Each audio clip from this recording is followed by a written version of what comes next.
أهلا وسهلا بيكم في تاني حكاية من حكايات الموسم التاني من بودكاست برا المألوف. مين فينا وهو صغير مركبش عجلة؟ أكيد كلنا عملنا كده، بس أنا تجربتي مع العجلة كانت مختلفة شوية. زمان وأنا صغيرة كنا بنقضي معظم شهور الصيف عند خالتي، وهي ساكنة في منطقة كلها جناين، فكنت بنزل ألعب أنا وأخويا وابن خالتي مع أطفال الجيران اللي كانوا بينزلوا وقت العصر. الكلام ده طبعا كان قبل ظهور السوشيال ميديا والموبايلات، فما كانش قدامنا غير الشارع اللي نلعب فيه. المهم إنه كان كل واحد من الأطفال دول عنده عجلة وبيسوقها من غير سندات، فلما كانوا بيعملوا سوا سباق كنت أنا أقعد على جنب عشان أنا لا عندي عجلة ولا بعرف أسوق من غير سندات. طبعا الموضوع ده كان بيضايقني جدا وكان بيستفزني، لأن أنا كنت عايزة ألعب معاهم ومش عايزة أفضل قاعدة وعايزة أتعلم سواقة العجلة. فقررت إن في يوم هنزل بدري عن ميعاد نزولنا للعب وأعلم نفسي سواقة العجلة من غير سندات، وهو ده المشهد الأول. المشهد كان عبارة عن إني راكبة عجلة لونها أحمر، أنا فاكراها لغاية دلوقتي وفاكرة المشهد كله لحد اللحظة دي كأني بعمله دلوقتي حالا. وهي عجلة كانت من العجل بتاعهم، فخدتها وركبت عليها، وطبعا عمال احاول اوازن نفسي فما بعرفش، فبقع وبتخبط وارجع تاني اقف واعدلها واوازن نفسي وامشي شوية واخرشم العربيات الراكنة وارجع تاني اقع واقوم وهكذا.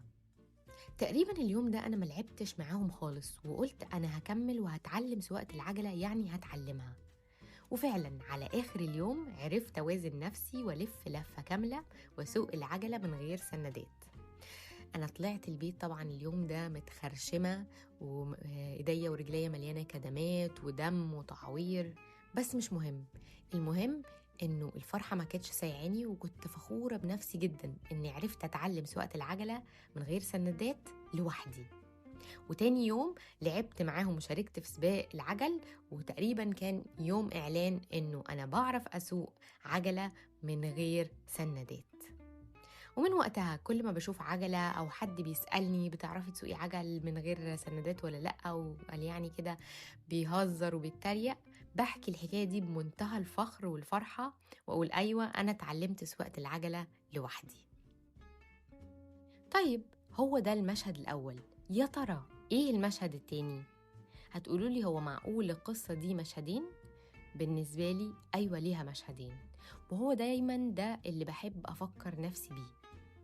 المشهد التاني بيكون أي شغل جديد ببدأه أو تجربة جديدة باخدها، طبعا بيكون فيها صعوبات ووقوع وتحديات كتير بتواجهني، بتخليني أحس إني مش هعرف أكمل وإن الموضوع صعب جدا، وأبدأ أقول لنفسي إيه اللي أنا عملته في نفسي ده ودبست نفسي بيه. وطبعا واحدة من الحاجات اللي قلت لنفسي الكلام ده عليها هو البودكاست. قلت دي تجربة جديدة ومحتاجة وقت ومجهود واستمرار، وأنا مش عارفة أعمل كده. بس نفسي فكرتني بالمشهد الأول وقالت لي يا ريم قدرنا نتعلم سواقة العجلة لوحدنا زمان، فاكرة؟ وقعنا وتصابنا وتعورنا، بس في الآخر عرفنا نوازن ونمشي ونسوقها وننجح في سواقتها من غير ما حد يساعدنا. يبقى ازاي مش هتعرفي تنجحي في أي حاجة بتعمليها أو بتخوضيها جديد؟ طبعا ده بالنسبة لبعض الناس ممكن يكون حاجة صغيرة جدا، يعني ايه سواقة عجلة بتقيسيها على حاجات كبيرة؟ لا، بالنسبة لي بقيسها لأنه ريم وقت ما كانت بتتعلم سواقة العجلة أو بتعلم نفسها لوحدها كانت تقريبا في صف سادس، ما كانتش فاهمة يعني ايه إصرار، ما كانتش فاهمة يعني ايه استمرار وعزيمة، بس كانت حاطة قدامها هدف وعرفت وقدرت توصل له. يبقى ازاي بقى ريم اللي كبرت وفهمت وعرفت يعني ايه إصرار ويعني ايه عزيمة ويعني ايه طموح ويعني ايه رغبة في النجاح ما تقدرش انها تنجح وتواجه التحديات وتمشي وتوازن نفسها وتعرف تسوق وتقود مش بس العجلة كمان حياتها؟ صح هي حاجات صغيرة، بس بما اني قدرت اعملها زمان يبقى اقدر اعملها واعمل غيرها واللي اكبر منها دلوقتي.